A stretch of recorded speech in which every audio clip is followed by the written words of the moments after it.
Hi everyone. In this video, we're going to go through section 26.6, other applications, and that is other applications of integration to various areas. And the first one that we see is an application to work done by a variable force.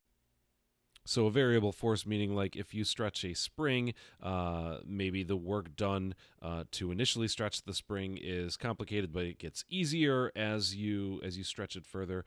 Or if you're picking up a heavy chain, coiling it up, if it's all weighing down at once, and then you pick up more, and there's less and less of it that is being pulled up into the air, then that work gets easier. It lessens as you go.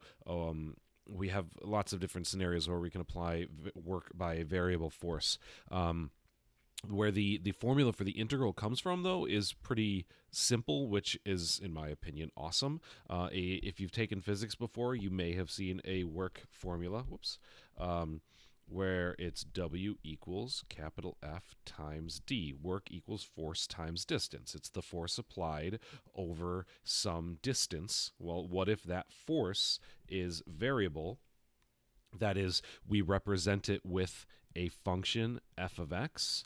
Well, we can chop that variable force up into small pieces of width dx and add them up over the entire distance, over the entire region, giving us our bounds, or which is where our bounds of our integral come in. So that's it for the formula here. We've seen some complicated ones with revolving things around axes and all that.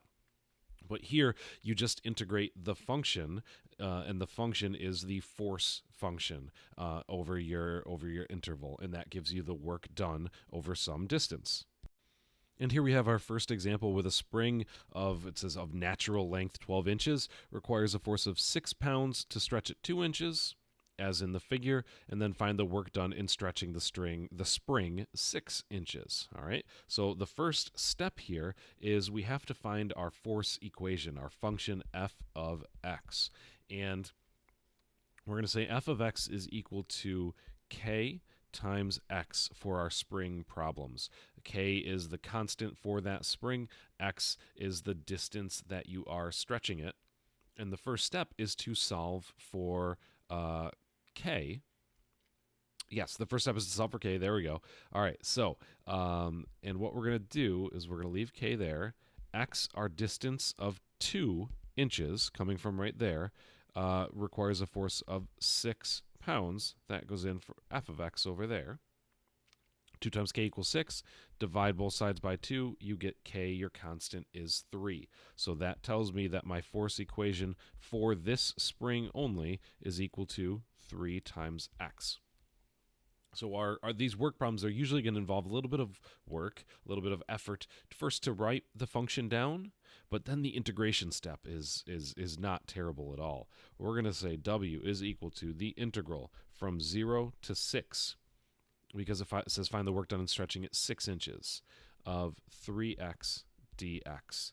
Bam, plug that in your calculator or bust it out by hand. 3x squared over 2 is your antiderivative. Evaluate it from 0 to 6. 3 times 6 squared over 2 is equal to 54. And that would be 54 inch pounds. LBS, inch pounds. Because our units are inches and pounds. Okay, and that's it for the first one. So integral, not bad. The function, a little bit of work to write down. In this next example, we have a cable that is 100 feet long. So our cable is 100 feet long, hanging down, and we're winding up 60 feet of that cable. And we're also told that it weighs 4 feet per pound. Okay, so to write our function, it's not just f of x equals k times x. We actually have to put some thought into how we write down the function for the force necessary. Okay. Now, if you think about it, as you wind up this cable, it gets a little bit easier. If you've taken half the cable up, you only have 50 feet of cable weighing down. If you've taken up 2 feet of cable, you have 98 feet of cable weighing down.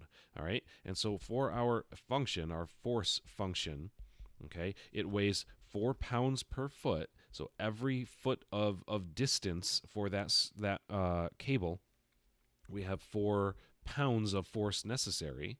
Okay, and if it's the whole cable, it'd be 4 times 100. If it's a little bit less than 100, it's 4 times 99, and the 98, and the 97, but everything in between also. But that tells us that our function is 4 times 100 minus x. Think about if you've already pulled up 99 feet of cable, you're almost done, you only have 1 foot left, there's only 4 pounds remaining. 4 pounds of force remaining to pull the cable up the rest of the way. Okay, so that's where that function comes from. We could distribute the 4 in if we wanted to. 400 minus 4x is our function. And then for our work integral, we integrate from 0 to 60 because that's how much of the cable we're winding up. We're given that in the problem. And then our function 400 minus 4x dx. Plug it into your calculator, do it by hand, up to you, 400x minus 2x squared, and that all gets evaluated from 0 to 60. 400 times 60, 2 times 60 squared, and then you get 16,800, and in this one it would be foot-pounds. Foot-pounds of work done to lift the cable up. And you could, changing the bounds of your integrals, you could figure out how does the first 20 feet of cable, and then that would be the integral from, that would be the integral from 0 to 20, compared to the last 20 feet of cable, and that would be the integral from 80 to 100. And hopefully the 80 to 100 integral would produce a smaller answer because it should be easier, less work necessary. But that's kind of the significance of what we can do with this integration is we can chop our cable up into really tiny sections and add the work necessary to raise each little tiny piece, all those dx's, up, add all that work together, and that's how you get the total. That's the power of an integral. The other topic that I wanted to cover in this section is the average value of a function. Okay, so the average would be like if you have some curve, some y equals f of x curve that looks like that, y equals f of x. The average value would be like taking, well, there's a y coordinate, there's a y coordinate, there's a y coordinate, but what if we added them all up, all infinite number of y coordinates up, and divided by the number of them? Well, that's kind of an abstract topic, or kind of a weird idea. But you can find an average value. What is the average y coordinate for all of these y coordinates? And there's various reasons why this is helpful and useful in math, but we're just kind of introduced to this topic with two examples. Okay, the formula for average value is a y, because it's a y coordinate, subscript a v, y av is the integral from a to b of f of x dx. You integrate the function just like we did with work, right? That actually is the area under the curve, right, when you integrate the function. But then you divide by b minus a.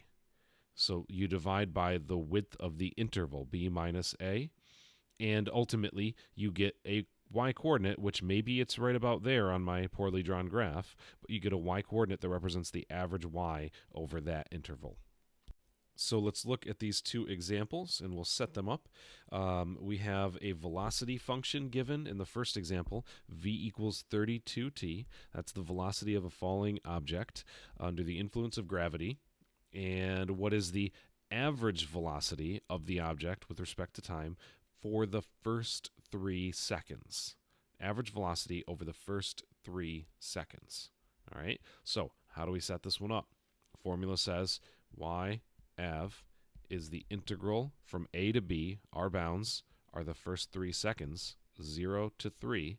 Our function is our velocity function, 32t, and I'm going to go dt for my the differential there. And then you divide by 3 minus 0, b minus a. And then whatever that integral is the average velocity of this object that's falling. Okay, so let's evaluate this. This is 16t squared evaluated from 0 to 3 divided by 3. And then punch that into your calculator. You should get 48. 48, and what would it be? Feet per second. Feet per second is the average velocity of that falling object over the first 3 seconds. Right? It starts out a little bit slower, speeds up, speeds up, speeds up. The average for the whole 3 seconds, 48 feet per second. Okay, a second application here, we have the power developed in a certain resistor as a function of the current I in amps is P equals 6I squared. So they give me the power equation, all right, and we want to know what the average power is as the current changes from 2 amps to 5 amps. Okay, hopefully as you read through that, you can kind of tell what is going to go where. For this one, we're going to go P subscript av instead of Y average. And our integral bounds are 2 to 5 because that's what we're looking at for the current to be over that interval. And then our function is 6I squared. And then I'm going to go di because that's the variable that we have, divided by 5 minus 2. Okay, take your antiderivative, 6I cubed over 3, or 2I to the third power, evaluated from 2 to 5, divided by 3. Okay, so what do we get? We take our top bound. Now we got to make sure we plug in our top and bottom bounds.